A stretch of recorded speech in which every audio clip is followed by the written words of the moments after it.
Our first speaker is a local 804 hero and a true brother to Ron Carey. Local 804 wasn't always the most powerful local in the country.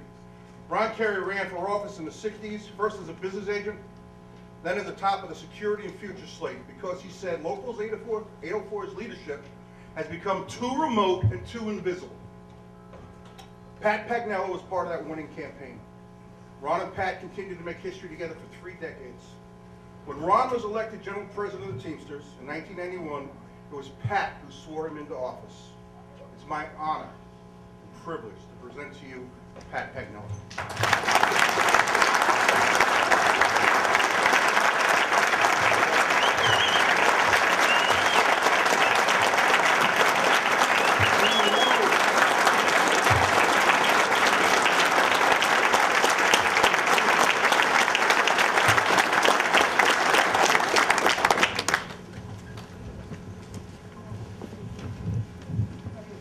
First, can you hear me? Am I talking too loud or just right or what? Okay.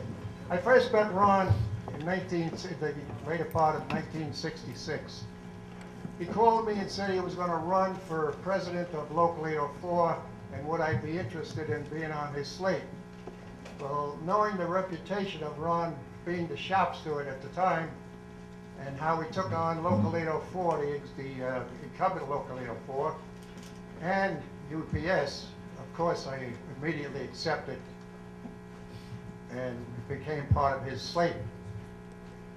At the time, the membership of Local 804 was the morale of Local 804 was at an all-time low. They were fed up with their executive board. If they brought in a legitimate grievance to one of the offices, they get some kind of an answer like, "You're lucky you got a job," or "I'll get back to you," and they never did get back to you. Or if your UPS suspended you for no good reason, they'd give you an answer like, "You're lucky they didn't fire you." Well, with that, Ron put us on a campaign around the clock to win this election. And I mean around the clock. We were in places at 3 o'clock in the morning, 12 o'clock in the night, 6 in the morning, 2 in the afternoon, you name it.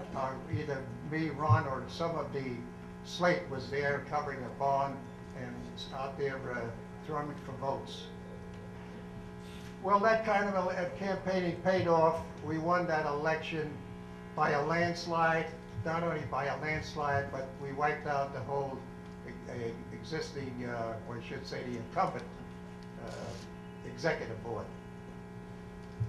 We not only won that election, but with Ron at the lead, we won the next 9 elections for a total of 30 years in office. It was all Ron Carey's planning and strategies that made us win over and over and over. The members loved Ron Carey, and they would just repeatedly vote for Ron and, of course, his whole slate. I knew Ron for, I guess, 43 years, and he was a wonderful friend. And even after I retired, I kept in touch with him. He kept in touch with me. Starting to crack up. Where was I? 43 years. Kept in touch after you retired. Well, in closing, I know there's a lot of speakers. It was a pleasure and an honor to work with Ron Carey for all those years. And it was even more of a pleasure and an honor to have a friend for Ron Carey, a close friend, for over 43 years. I'll never forget and treasure that I was the man who swore in Ron Carey as the general president at the time. In my opinion, there will never be another Ron Carey. The labor movement has lost.